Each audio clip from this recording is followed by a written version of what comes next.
The camera stopped rolling. Lou Ferrigno stood alone in the center of the soundstage. Green paint covered his body. His hearing aids buzzed under the heat. He could not hear the crew packing up. He could not hear the director yelling cut. He was 21 years old. He had never acted before, and he was terrified. Then Bill Bixby walked over, not to his trailer, not to the producer, to Lou. He stood close, face to face, and he began to teach. For 40 years, Lou stayed quiet about what happened between them. People assumed they barely spoke, that Bixby was the star and Lou was just the body, that their scenes were filmed separately, that the bond was fake. But in recent interviews, Lou finally told the truth. Bixby spent hours off camera teaching him how to act, how to move, how to feel. He protected Lou's hearing aids from toxic makeup. He coached him through brutal 12-hour days that left a third of the crew sick or quitting. What Lou revealed was not just about fame, it was about love, loss, and a father figure who changed his life forever. This is the real story. Bill Bixby understood what it meant to be invisible. He was born in San Francisco in 1934 during the Great Depression. His father, Wilfred Bixby II, earned $18 a week as a store clerk. That is $350 today. Not enough to survive. His mother, Jane, worked at I. Magnin & Co., earning $35 weekly. Still not enough. When Bill turned 8, his father enlisted in the Navy and sailed to the South Pacific. The boy was left alone with his mother. They moved into smaller homes. Some nights there was no food. They relied on church programs for bread and canned goods. Bill learned that survival required action. Not hope. Action. At 13, he joined the Grace Cathedral Choir. Not for God, for the weekly stipend. Every dollar mattered. But during one service, young Bill pulled a slingshot from his robe and fired at the bishop. He hit him. The room gasped. He was banned forever. His mother was humiliated. The money was gone. But Bill never apologized. He had done what felt right. That defiance would follow him for life. By 18, he faced the Korean War draft. Over 36,000 Americans had died. Bill made a calculated move. He enlisted in the Marine Corps Reserve instead. He served in VMA 141, a unit that had lost 18 of its 41 officers at Guadalcanal during World War II. He earned $95 a month as a private first class, less than a regular job. But it kept him stateside, it kept him alive, and it gave him time to dream. While stationed at Naval Air Station Oakland, Bill managed personnel files. Quiet work, safe work. But his mind was elsewhere. He wanted more than survival. He wanted to create. In 1956, he left UC Berkeley just a few credits short of graduation. He was broke. He moved to Los Angeles and took a job at the Hollywood Roosevelt Hotel, earning $40 a week. Not enough to live on. So he also worked as a lifeguard at the hotel pool, making another $15 weekly. He worked 12 to 14 hours a day. He lived in a tiny room. He ate leftover hotel food. He spent every spare dollar on acting classes.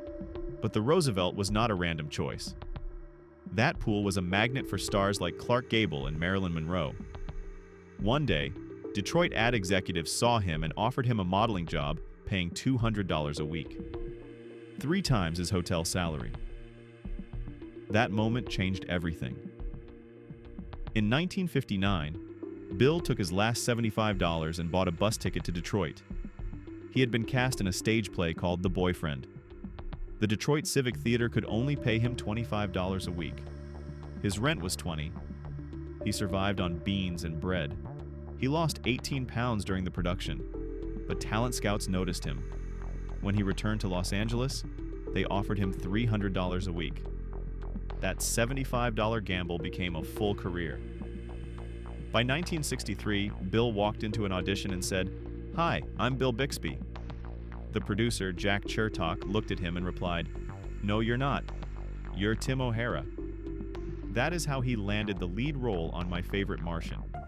The show ran until 1966 and became one of the top 10 shows on television. It ranked number 10 during the 1963-64 season with a rating of 26.3. But the work was brutal.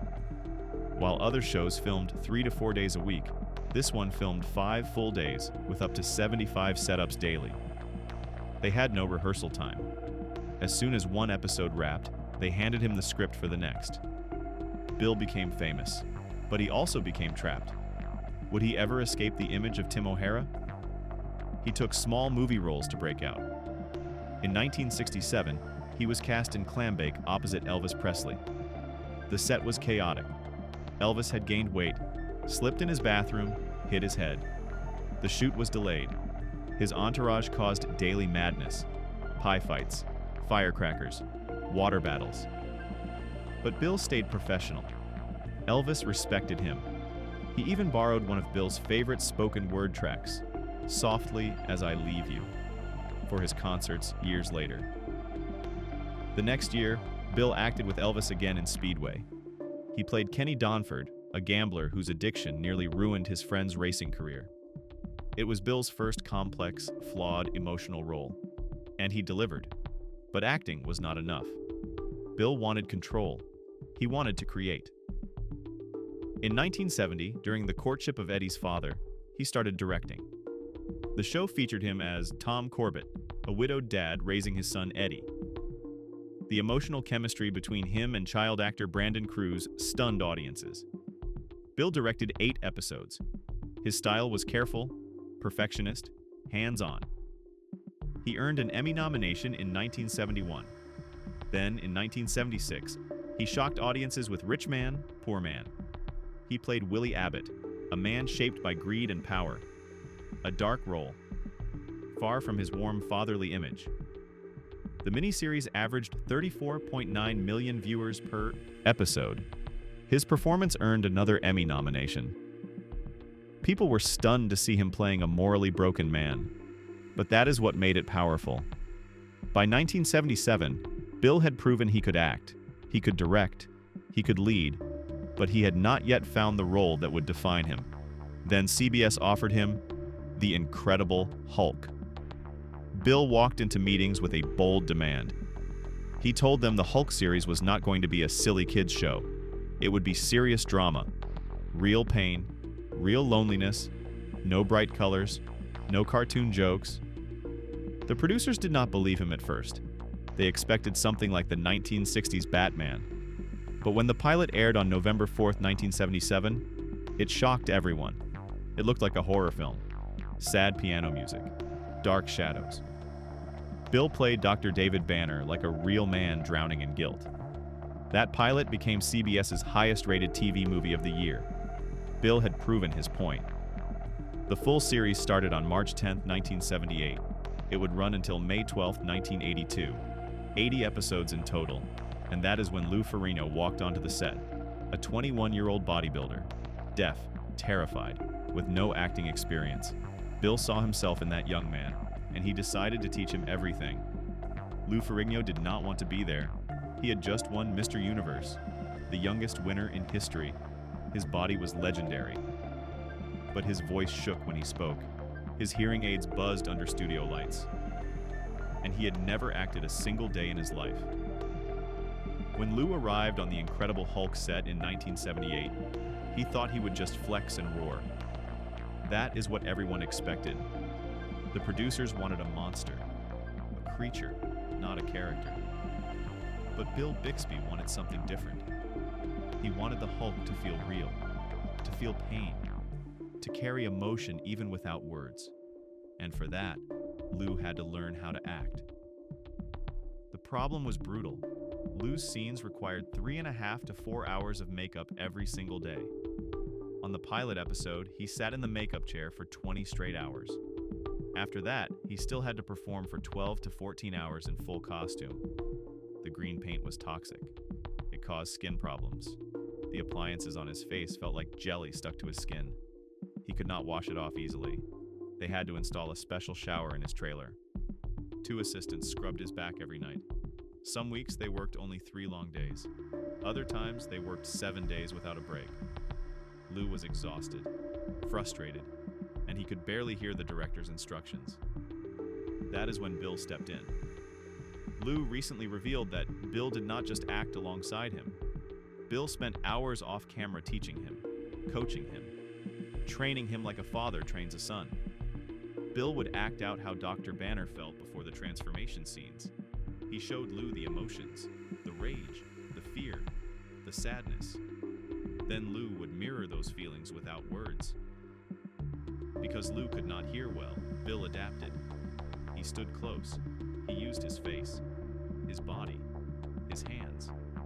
He made sure Lou understood not through sound but through presence. Lou said Bill never got frustrated, never raised his voice, never treated him like he was slow or stupid. Instead, Bill protected him. Lou wore hearing aids on set. The green makeup artists had to be careful. If paint got near his ears, it could damage the devices. Bill made sure every makeup artist knew. He reminded them before every session. He checked Lou's hearing aids himself. Lou said Bill crawled inside his mind to understand his problems before giving advice. That is not something most actors do, especially not stars, especially not when they are also directing episodes and carrying the emotional weight of the entire show. But Bill did it anyway. The set conditions were nightmarish. The Incredible Hulk did not have its own soundstage. They moved locations constantly. By the fourth season, a third of the crew had quit or gotten sick. Days ran 12 to 14 hours. Sometimes Lou worked until 2 in the morning. One freezing morning at 4 a.m., Lou had a giant omelet with 12 eggs sitting outside his trailer. A wild coyote stole it. Lou was starving. The crew joked that is why the Hulk looked so angry that day. But Bill never panicked. He adjusted the schedule. He made jokes. He kept everyone steady. Lou said the episodes Bill directed were his favorites, not because they were easier, because Bill made him feel safe. But there was something else Lou revealed, something deeper. Bill was not just teaching Lou how to act. He was teaching him how to survive fame, how to handle rejection, how to keep dignity when the world only sees your body and not your mind. Lou was hard of hearing. He had been mocked for it his entire life. People assumed he was dumb, that he could not understand, that he was just muscle. Bill never treated him that way, not once. Lou said Bill was like a father to him, and Bill treated Lou like the son he desperately needed. Because by the time Lou joined the show, Bill had already lost everything. In 1981, during the middle of filming, Bill's 6-year-old son Christopher died. It happened on a ski trip at Mammoth Lakes. The boy developed a sudden throat infection.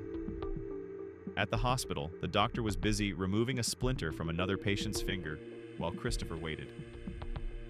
By the time they tried to insert a breathing tube, it was too late. Christopher went into cardiac arrest. He died.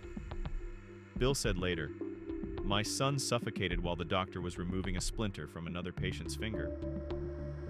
Lou was on set when it happened. He watched Bill return to work just days later. Bill never broke down in front of the crew. He kept directing, kept acting, kept teaching Lou. But Lou knew. He saw the pain in Bill's eyes, the way his hands shook between takes, the way he stood alone in the corner after they called cut. Then, just over a year later, Bill's ex-wife, actress Brenda Benet, committed suicide. She was only 36. She lit candles, laid down in the bathroom, and shot herself with a .38 revolver. Bill lost both his child and his former wife within 13 months. Lou said Bill never talked about it on set, but everyone knew. The atmosphere changed. The silence became heavier. And yet, Bill never stopped teaching Lou, never stopped showing up, never stopped protecting him.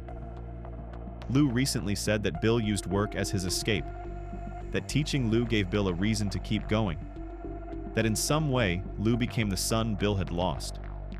That bond was not fake. It was not for the cameras. It was real, and it saved both of them.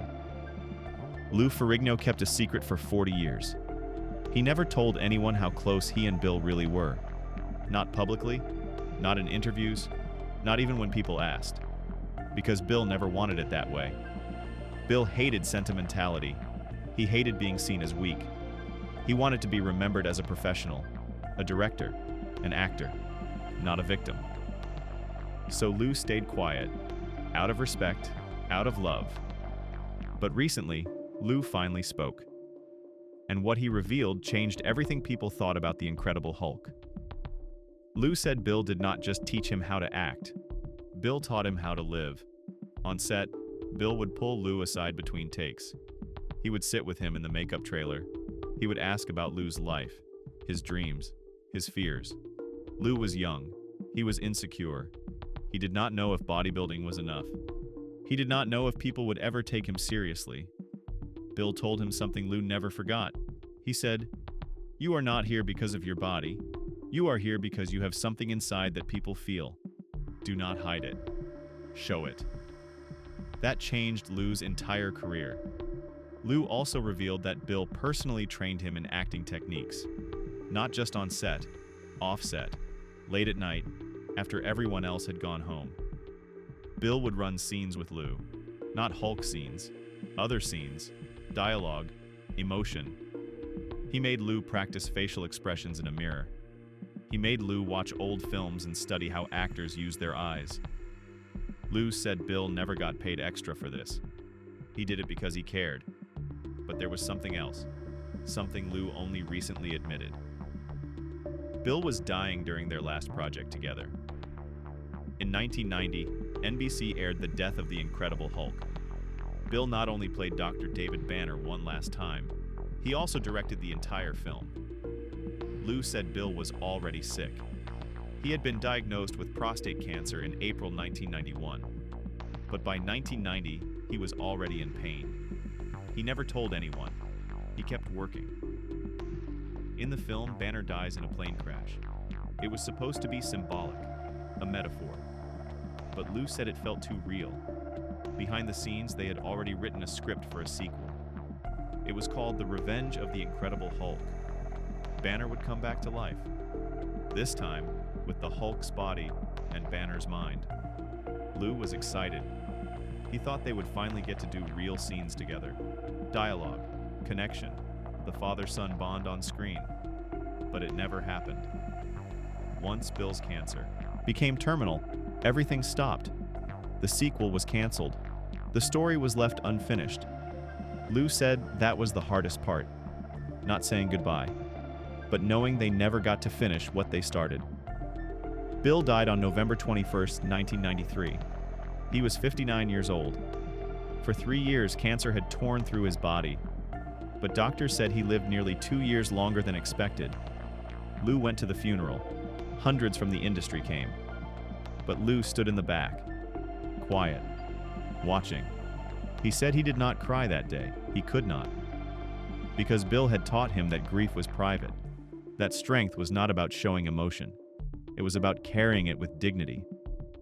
But Lou also said something else, something that revealed the depth of their bond.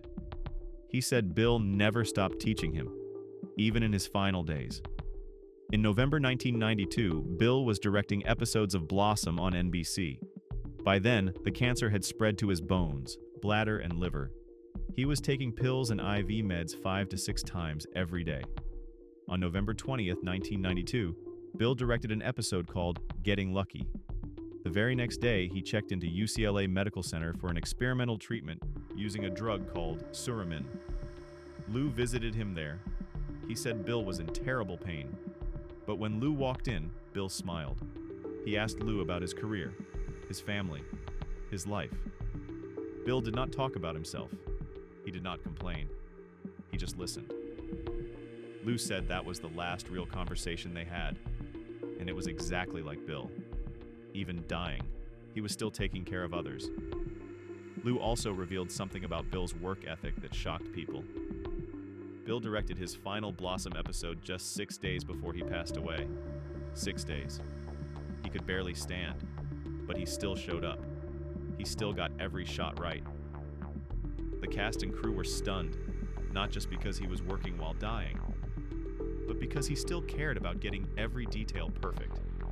Lou said Bill once told him, "If you are going to do something, do it all the way. or do not do it at all.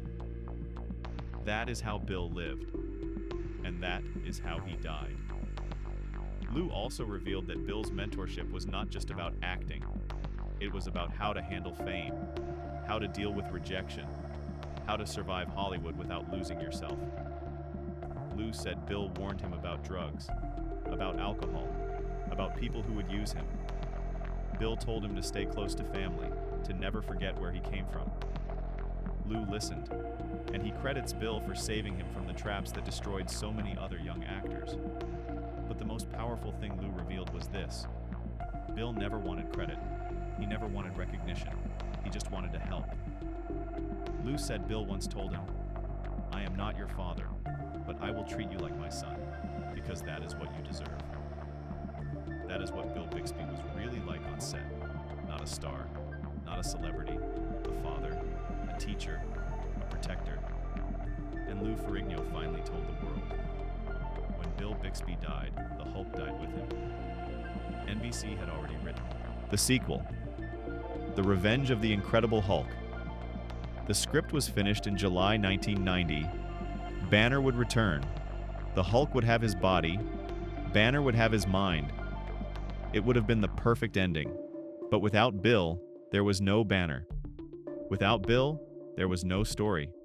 The project was canceled, the franchise ended, and Lou Ferrigno lost the only father figure he ever had in Hollywood. Lou said the years after Bill's death were hard. He struggled to find roles. People still saw him as just the Hulk, just the body, not the actor Bill had trained him to be. But Lou never forgot what Bill taught him. He kept showing up. He kept working. He kept his dignity. In interviews, Lou rarely spoke about Bill, not because he did not care, but because the pain was too deep, too private. But recently, something changed. Lou started talking. He started sharing stories. He started revealing what really happened on that set. And people finally understood. Bill Bixby was not just a co-star. He was not just a director. He was the man who saw Lou as more than muscle, who saw him as a person, as an artist, as someone worth teaching. Lou also revealed how Bill's death impacted him emotionally. He said he felt lost. He felt like he had lost his compass, because Bill had been the one guiding him through every major decision. Lou said he would ask himself, what would Bill do? And that voice kept him grounded. He also said Bill taught him how to mentor others. Years later, when Lou worked with younger actors, he remembered how Bill treated him, and he did the same. Lou said Bill's legacy was not just in the roles he played, it was in the people he lifted up, the lives he changed, the actors he saved. Brandon Cruz, the child actor from The Courtship of Eddie's Father, said the same thing. Bill was not just an actor to him. Bill was family. Cruz even named his own child after Bill, to honor the bond they shared. Lou said Bill had a way of crawling inside your mind, of understanding your problems before you even spoke, of giving advice that felt like it came from a father, not a colleague. And Bill did all of this while carrying unimaginable pain. He lost his son in 1981, his ex-wife in 1982, his health in 1991, his life in 1993. But he never stopped working, never stopped teaching, never stopped caring.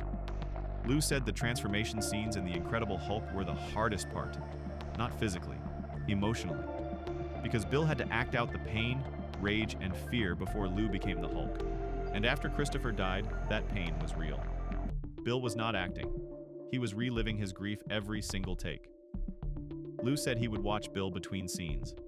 Bill would sit alone, staring at nothing, hands shaking. But when they called action, Bill was perfect. Every time. Lou also revealed how brutal the filming schedule was. They did not have their own soundstage. They moved locations constantly.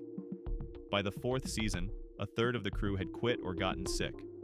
Days ran, 12 to 14 hours, sometimes longer. And Bill never missed a day, never collapsed, never cracked. Lou said Bill once filmed for 18 hours straight while running a fever. He refused to go home. He said the crew depended on him. That was Bill, always putting others first. Lou also said Bill's final years were the hardest to watch. In 1990, Bill married Laura Michaels. It felt like a fresh start, but in 1991 he was diagnosed with prostate cancer. Just months into the marriage, she left him. Their divorce was finalized in June 1992. Lou said that broke Bill more than anything. He had finally opened up, and now he was facing cancer alone. Lou visited him as often as he could, but Bill never let him see the full extent of the pain. Bill still smiled, still asked about Lou's life, still gave advice. Lou said the last time he saw Bill told him, "Keep going. Do not stop. Ever." And Lou has kept going for 40 years because Bill taught him how. Lou Ferrigno is 72 years old now. He has acted in dozens of films. He has trained countless bodybuilders. He has inspired millions. But when people ask him about his career, he does not talk about fame. He talks about Bill. He says Bill gave him something more valuable than success. Bill gave him dignity. Lou said the world saw him as deaf, as different, as less than. But Bill saw him as equal, as capable, as worthy. That changed everything. Lou also said Bill taught him that strength is not about muscles. It is about showing up, even when it hurts, even when no one is watching, even when you want to quit. Bill showed up every day, even while grieving his son, even while battling cancer, even while dying. And Lou never forgot that. He said Bill's legacy is not in the roles he played. It is in the people he lifted, the lives he saved, the quiet moments when he chose kindness over ego. Lou said the world remembers Bill Bixby as Dr. David Banner, as Tim O'Hara, as Tom Corbett. But Lou remembers him as the man who stood close, who spoke softly, who never gave up on him. And that is the real story. The story of a young bodybuilder who could not hear, who could not act, who was terrified, and the man who saw past all of that and said, "I will teach you." Lou said he finally spoke about Bill because the world needed to know. Not for fame, not for attention, but because Bill's story deserves to be told. Bill Bixby was not perfect. He was broken. He was grieving. He was dying. But he never stopped being kind. Never stopped being patient. Never stopped being a father to those who needed one. Lou said that is what real strength looks like. Not rage, not power, but quiet, steady love. And that is what Bill gave him. Every single day. Lou also said he thinks about Bill often, when he faces challenges, when he feels lost, when he wants to quit. He asks himself, what would Bill do? And the answer is always the same. Show up, stay kind, keep teaching. Lou said he hopes people remember Bill not just as an actor, but as a man who changed lives, who saw potential in others when they could not see it themselves, who gave everything he had, even when he had nothing left. Bill Bixby died alone in his Century City home on November 21, 1993. But his legacy lived on. In Lou, in Brandon Cruz, in every person he mentored. Lou said the greatest gift Bill gave him was not fame. It was belief. Belief that he was more than his body, more than his disability, more than what the world saw. And that belief changed Lou's life forever. In the end, it was not about the Hulk. It was not about the green paint or the long hours or the brutal schedule. It was about two men, one teaching, one learning, both surviving. And that bond, Lou said, was the realest thing he ever experienced in Hollywood. That is what Bill Bixby was really like on set. Not a star, a father, a teacher, a savior. And Lou Ferrigno finally told the world,